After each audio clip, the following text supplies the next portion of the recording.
early mentors in man trailing was a man by the name of Glenn Rimby. When discussing trailing and the best times to trail, he used to tell me that the daytime, the earth had a tendency to breathe out. In other words, scent would come up and move out with the thermals everywhere. And sometimes it was difficult for the dog to stick with a ground track or ground odor very well.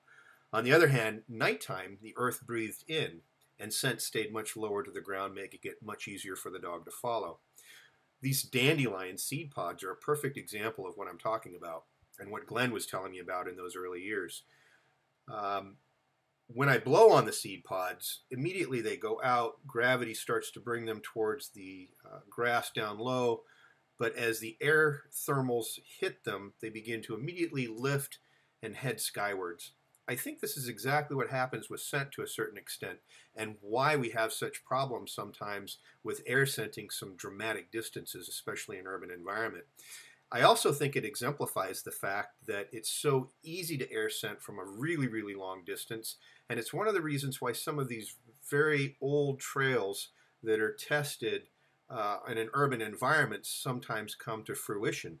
It's because the dog can actually air scent the subject from quite a distance away, sometimes hundreds and hundreds of meters away. This next video is of young Dia. She's working an urban trail in about 88-degree temperature, fairly windy day, lots of thermals going on, as she just came out of heat too. But watch how far away she air scents. This is about a half-mile trail, and we've got some air scents from over 400 or 500 yards away.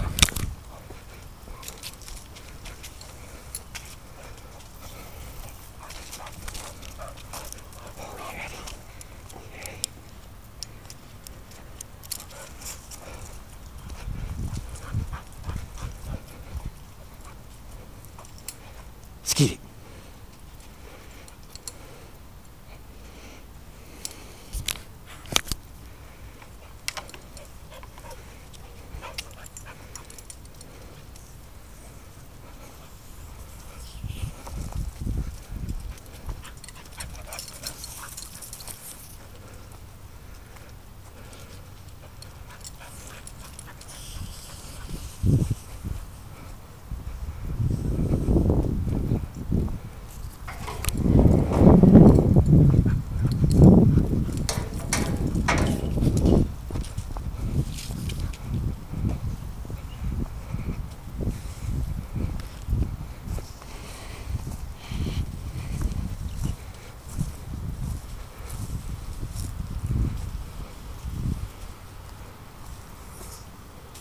Get to work. Leave that.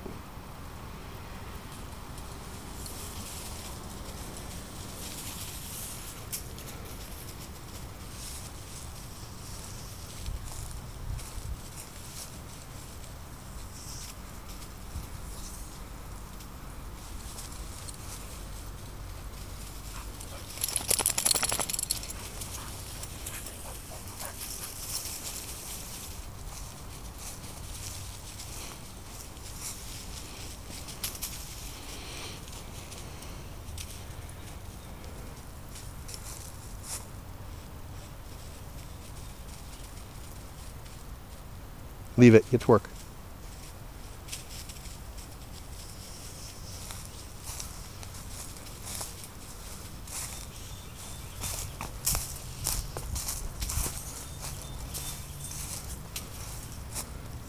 Leave that.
That's a step off point right here.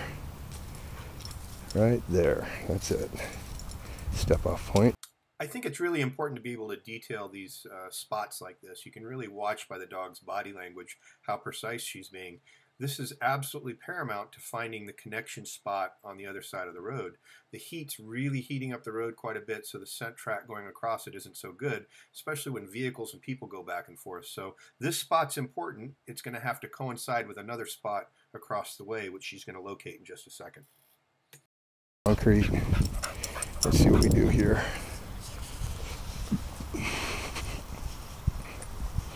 All right, I think we got it. That looks good.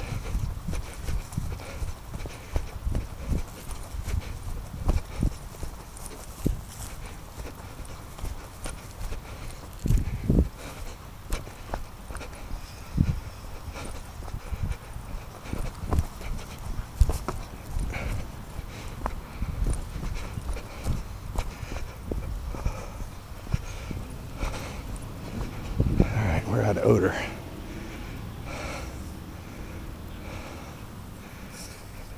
Ooh, just got an air scent though.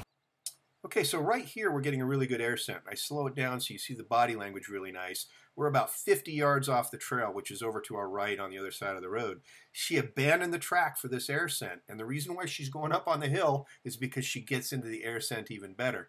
The problem is we're all really on the fringe. There's no cone here. She just has fresh scent that she's dealing with, and she's trying to find a way across to get to it. That's the hard part.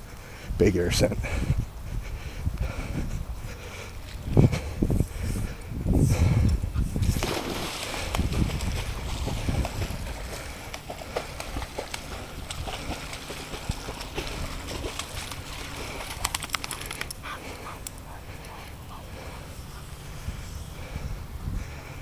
Where'd that air scent come from? You can see by the loop on the lower portion of this map, this is where we actually came up and she hit the high ground and then jumped into the pond. We're on the fringe of the scent cone. The scent cone is actually in the blue up above, and it's going to really play an effect on this trail a little bit later.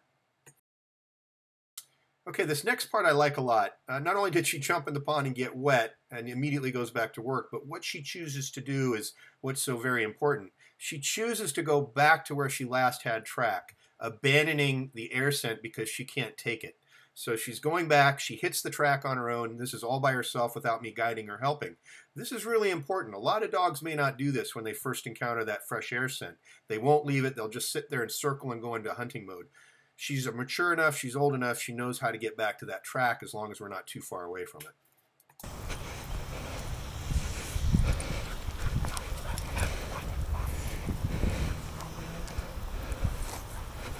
So what happens here is we get a quick little air scent, and I have to slow this down so you get it really good. And it's why you never really want to take your eye off your dog, especially when you get the lead stuck.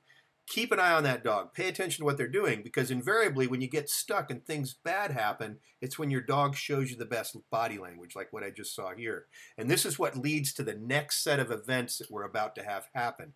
She takes off, she finishes a little bit of the track, but then she goes full-blown into air scent mode into these woods. That's because this is where the scent cone's coming through, my friends. Right through those woods, right across this road.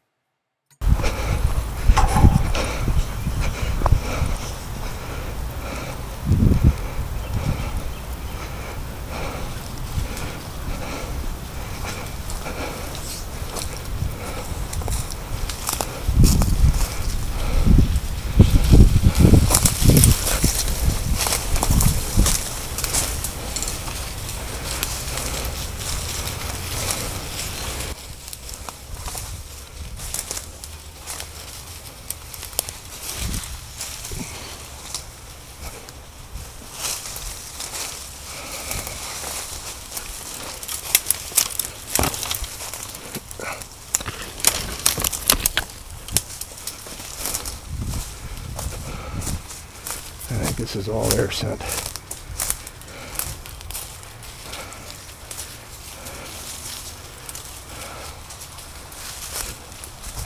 Yeah, and we're not going to be able to get through it. Pretty girl. Come on. Generally speaking, I always let my dogs take the air scent if they can find a way in. I have to let them do this. This makes the most sense from a wild dog standpoint. It's what any wolf or coyote would do trying to get to the prey. But in this situation, there's a fence right in front of the dog, and there's no way she was going to be able to get through. It's a solid barrier. The only way to get through it was to either throw her over, which wasn't going to happen, or go back around. I opt to go around. But in hindsight, if this was a real track and there was a way through, I'd have to let my dog go through those woods and take the air scent. It's the only way. Yeah, we can't get through. Got a strong air scent, so we're going around. Good girl. I know. I know.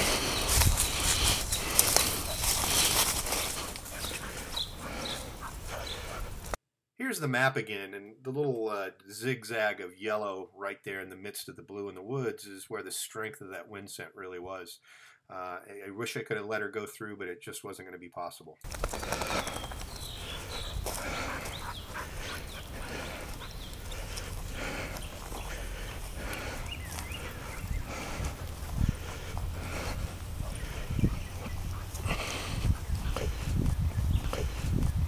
That's cross track right there. Let's slow this connection to the dots down. That cement is super hot. It's not holding odor, but the grass on the other side is doing a really nice job of it. Watch the dog's body language as she picks up the track beautifully. Not only did she not get distracted by me pulling her off the air scent, she was very easily able to pick up the trail again, and we're right back on the money. This is really nice work from a dog that's not getting distracted. This is important if you're going to work in an urban environment. That's it.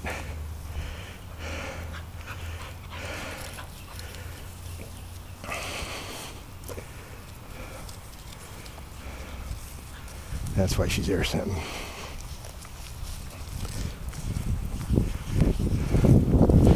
Oof, nice.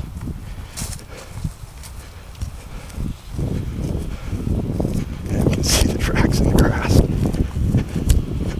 And this is where we started the puppy trails from earlier. And this is why she's wind scenting. This little slowdown area was on purpose. We purposely had this trail go through an area where we worked two of our young puppies on fire trails. This was the beginning of the first trail right here. The dog's going to end up going to an area where we were parked, bringing the puppies out in just a second.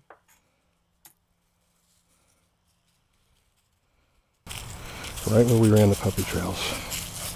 What does she do?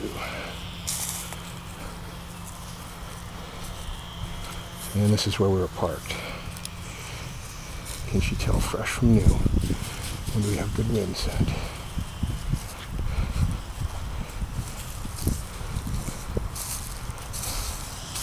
Leave that.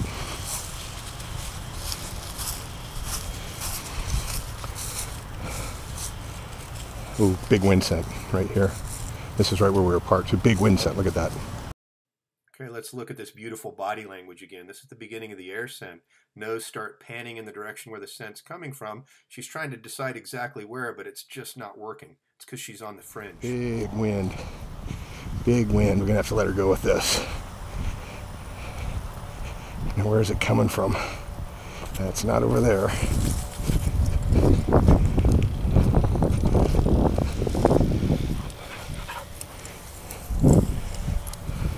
Now I see why we're going through the woods.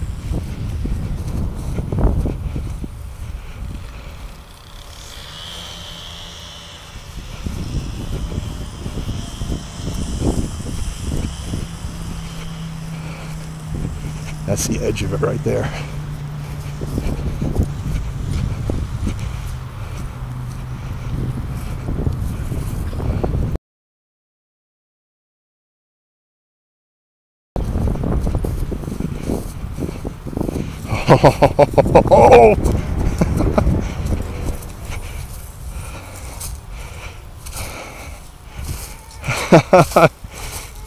I believe in quality trailing dogs. Dogs that once they're started on the scent don't deviate, drop scent, and pick up something else or just quit altogether. I'm looking for a dog that works really well, but at the same time, it doesn't mean that I don't give them the freedom to work the way they were born to work. Dogs have certain instincts to trail, And trailing is a combination of following ground odor and then also air scent. You have to allow the dog the freedom to go back and forth.